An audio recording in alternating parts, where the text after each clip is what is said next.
Hey guys, so for this video, I'm going to be doing a movie review of Rifftrax Live, RAD. I actually saw this in theaters, so I thought I'd do an actual video on it. It was a Phantom event, and so, it had like one showing I was able to get, and it was a good thing I got tickets ahead of time, through the website, because it was almost completely full. So yeah, a lot of fans of Rifftrax, and so I got there, and about like 5 minutes before the movie started, they were having like movie mistakes and movie trivia. Took me a good 5 minutes to realize that they were all bullshit.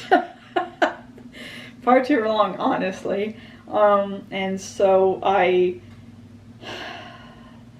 one of the things, one of the movie mistakes they had was 35-year-olds using Rotten Tomatoes to judge the quality of a movie or something like that, and I kind of had to laugh at that. But yeah, and they had entire songs that they had made up for the movies that they're riffing. So they were doing like one for the Swamp Thing, because they do a riff on the Swamp Thing. And so they had an entire movie on that, or entire song on that, and it's actually really enjoyable. But when they actually get to the riffing, it was live. So, we were seeing it in theaters at the same times that it was going on, and, wherever it was going on. But they, Bill, Kevin, and Mike, they're so good together. Just talking to each other, before the, movie starts. They were so funny, and of course, their interaction with the audience. And that was enjoyable. They did do two Gumby shorts before the start of the movie. And I will admit, they were crap.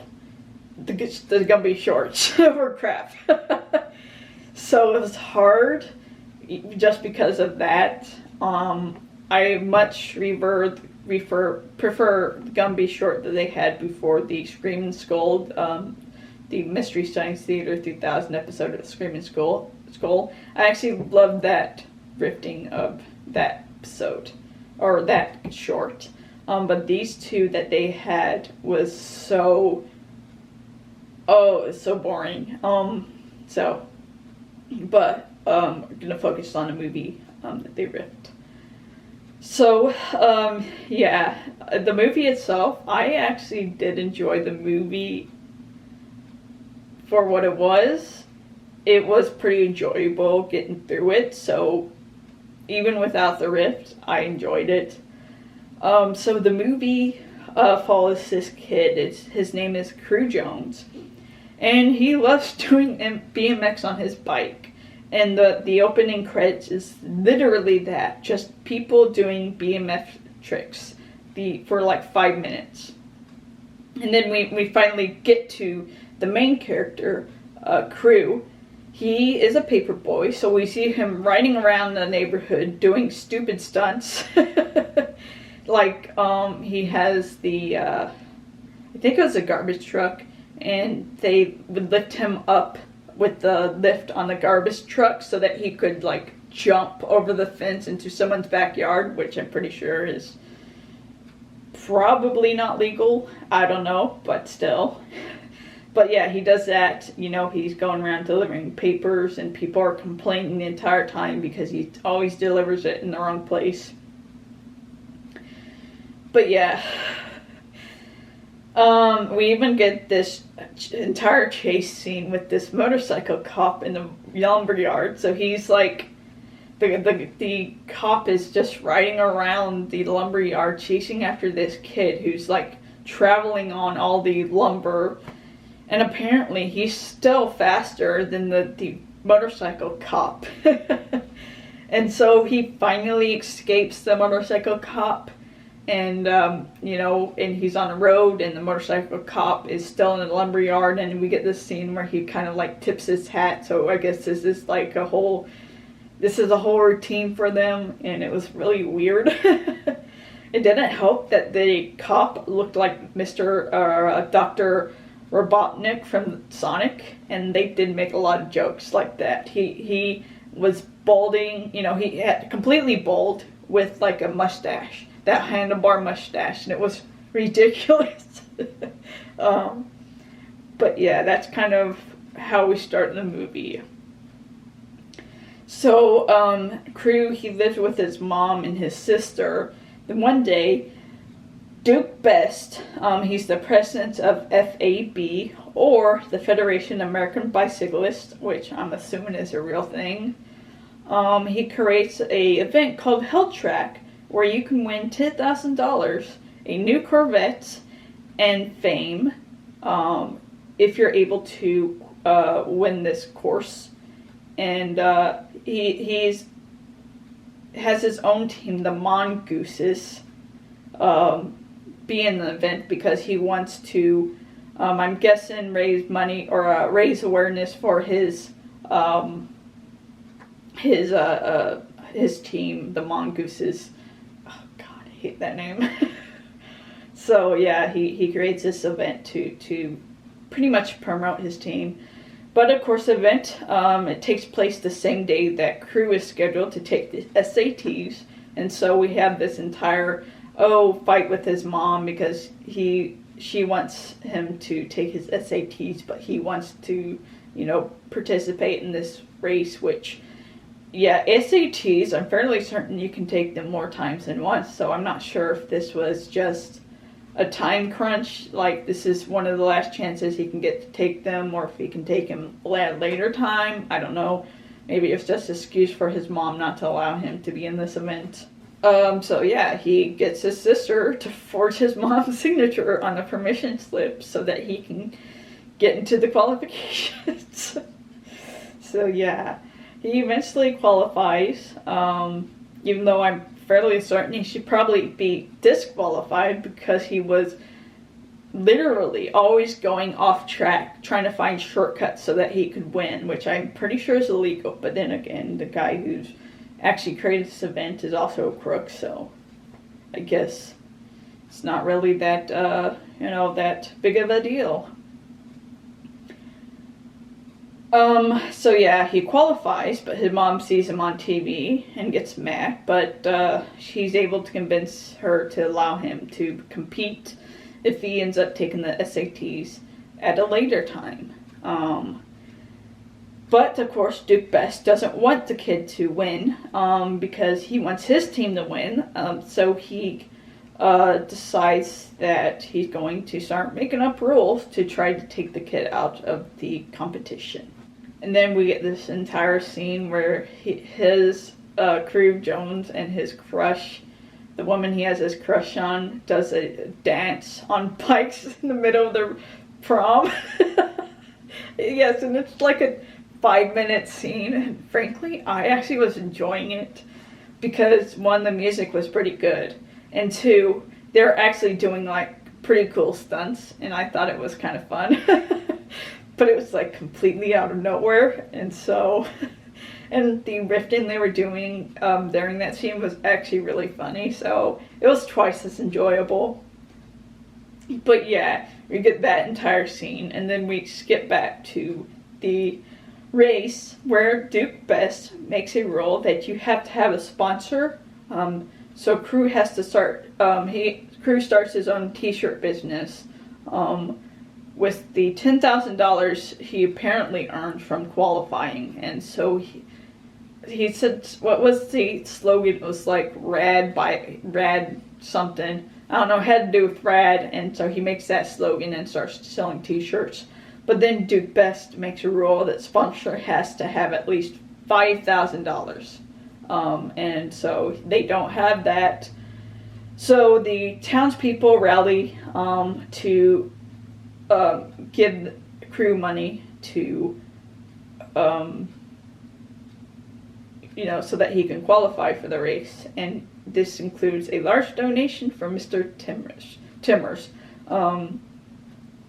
who was originally very supportive of Duke Best, but then I guess Timmers had a crisis of conscience or something like that, or maybe he actually does like crew, so he ends up donating the rest of the money so he can qualify.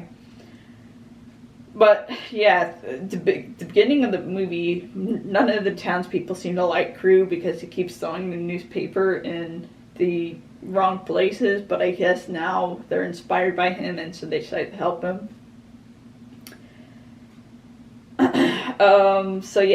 So Duke Best says he'll pay the twins that look like the mixture between the Grinch and Stephen King. He pays them to take out crew. So they do end up knocking him down, but of course he gets right back up. Bart Taylor, who's the lead racer for Duke Best, kind of throughout the movie, he's kind of a dick, but he ends up taking out the twins himself, and then he waits until crew catches up with them so that they can race together, so they can see, I guess, who's really the best. And so yeah, crew of course ends up winning. Bart of course, he ends up getting dropped by Duke Best, and his friends abandon him, but I guess, because we see what kind of a dude he really is, crew offers to allow him onto their team, and of course Duke Best, because of his shenanigans, is asked to resign from the FAB. And so yeah, that was pretty much ending.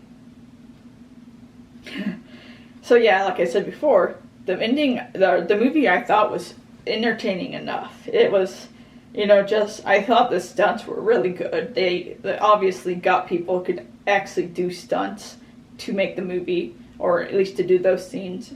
Not sure if any of the actors were doing these stunts, but it was still good. Although, yeah, the script was mediocre pretty much, and the acting was okay. It was just, I guess you can say it was kind of random enough that it was kind of funny. Like with the dance scene on bikes in the middle of the prom. So we got a lot of actors. Most of them are unknowns, except for Lori Loughlin.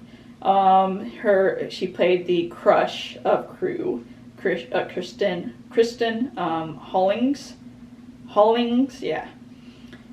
And man, did the Bill, Mike, and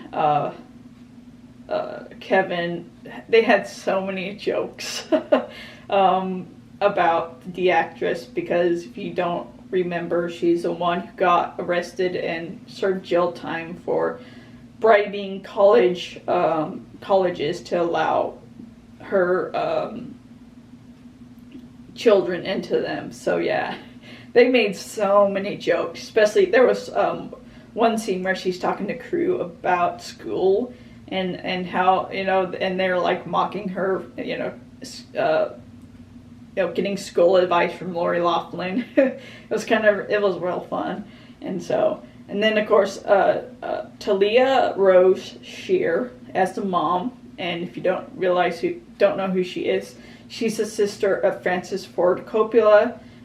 She was in The Godfather. She's also the aunt of Nicolas Cage, which I keep forgetting that he's actually a Coppola, because of course he changed his name.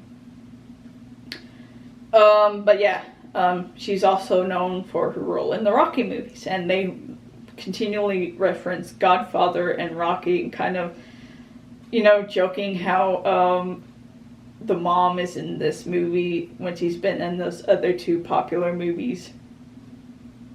And then Ray Walston as Mr. Timmers. He's of my favorite Martian fame. And so Bart Connor is played by Bart Taylor, who apparently is a 2-time gold medalist in gymnastics. So I do think that's kind of cool how he's not really an actor, but he does go on to be successful in, his field. And then there's H.B. Haggerty as Sergeant Smith, the cop. And he was an actual football player and wrestler. And so, You'll notice a lot of people, a lot of actors that played in this movie are actually athletes, not necessarily by it, but they they